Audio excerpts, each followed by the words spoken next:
ಪ್ರಿಯ ನಿರೀಕ್ಷಕರೇ ನಮಸ್ಕಾರ. ಬೀರ್ಬಲ್ನ ವಿಶೇಷ ಕಾರ್ಯಕ್ರಮಕ್ಕೆ ತಮ್ಮೆಲ್ಲರಿಗೂ ಕೂಡ ಆತ್ಮೀಯವಾದ ಸ್ವಾಗತ.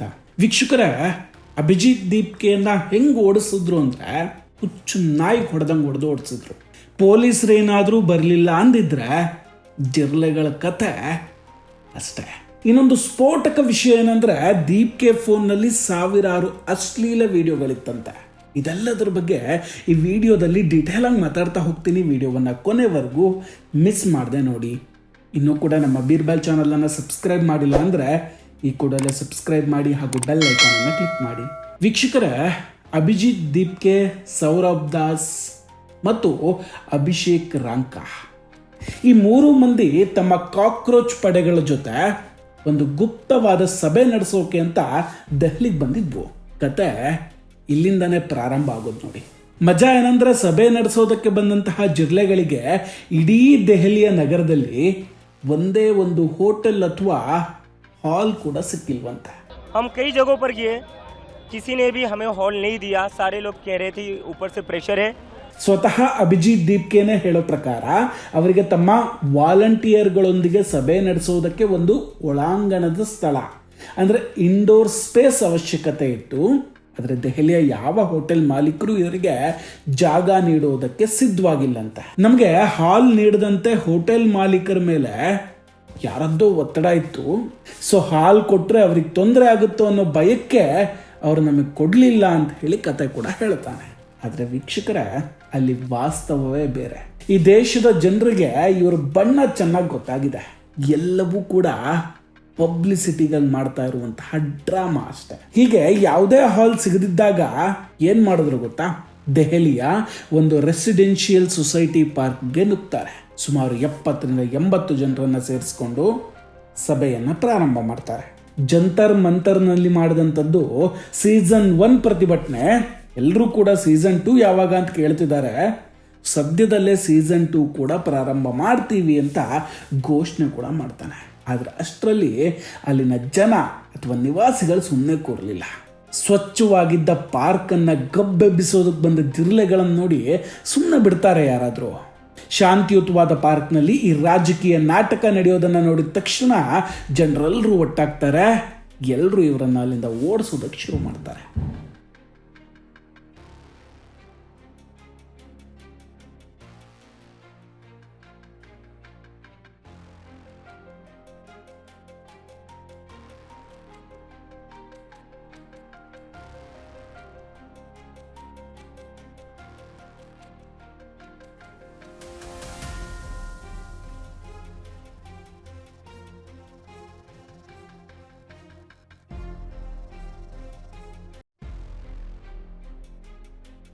ಇದು ಜಂತರ್ ಮಂತರ್ ಅಲ್ಲ, ನಿಮ್ಮ ನಾಟಕಗಳನ್ನು ಇಲ್ಲಿ ನಡೆಸಬೇಡಿ, ಇಲ್ಲಿಂದ ತಕ್ಷಣ ಹೊರಟೋಗಿ ಅಂತ ಮುಖಕ್ಕೆ ಕ್ಯಾಕರಿಸಿ ಉಗಿದು ಕಳಿಸ್ತಾರೆ. ಕೂಡಲೇ ಪೊಲೀಸರಿಗೆ ಕರೆ ಕೂಡ ಮಾಡಲಾಯಿತು.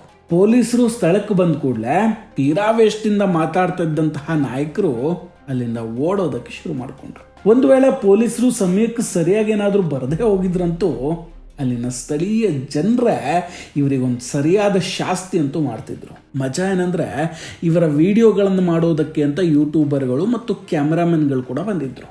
ಆ ಕ್ಯಾಮರಾಗಳನ್ನೆಲ್ಲ ಜನರು ಅಲ್ಲಿಯೇ ಬಂದ್ ಮಾಡಿಸಿ ಓಡಿಸ್ತಾರೆ.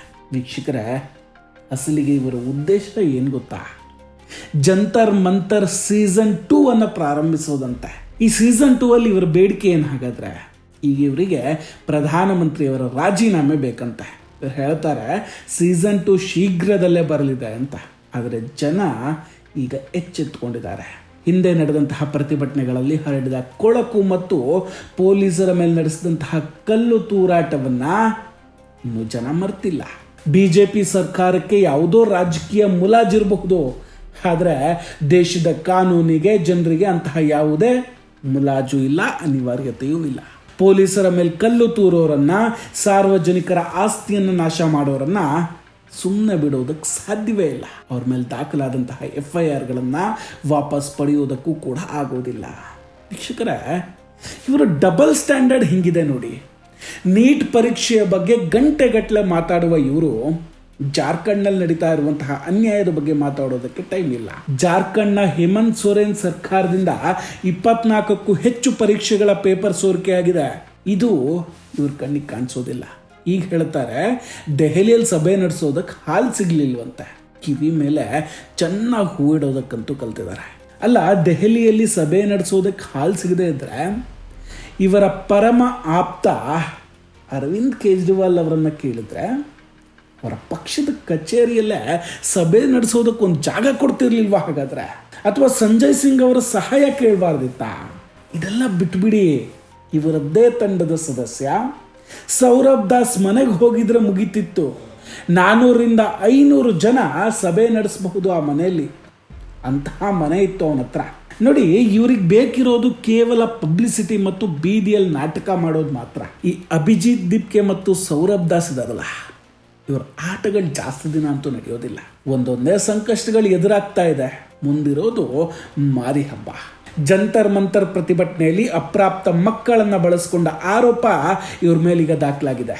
ಮುಂಬೈನ ಫೈಜಾನ್ ಅನ್ಸಾರಿ ಇವರ ವಿರುದ್ಧ ಮಧ್ಯಪ್ರದೇಶದಲ್ಲಿ ದೂರು ದಾಖಲಿಸಿದ್ದಾರೆ.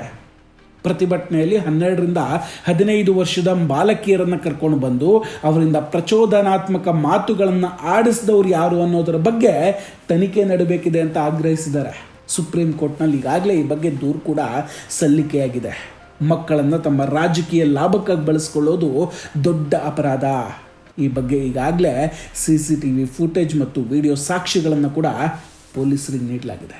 ಬಟ್ ಮಜಾ ಏನಂದರೆ ವೀಕ್ಷಕರೇ, ಇದೇ ದೀಪ್ಗೆ ಸ್ವತಃ ತಮ್ಮದೇ ವಿಡಿಯೋದಲ್ಲಿ 12 ವರ್ಷದ ಹುಡುಗಿಯರ ಬಗ್ಗೆ ಮಾತಾಡಿ ಕಾನೂನಿನ ಕೈ ಸಿಕ್ಕಾಕೊಂಡಿದ್ದಾರೆ. ಇನ್ನೊಂದು ಕಡೆ ಸ್ಯಾಂಡ್ರಾ ಅನ್ನೋ ಯೂಟ್ಯೂಬರ್ ಅಭಿಜಿತ್ ದೀಪ್ಕೆ ಬಗ್ಗೆ ಒಂದು ದೊಡ್ಡ ಆರೋಪವನ್ನು ಮಾಡಿದ್ದಾರೆ.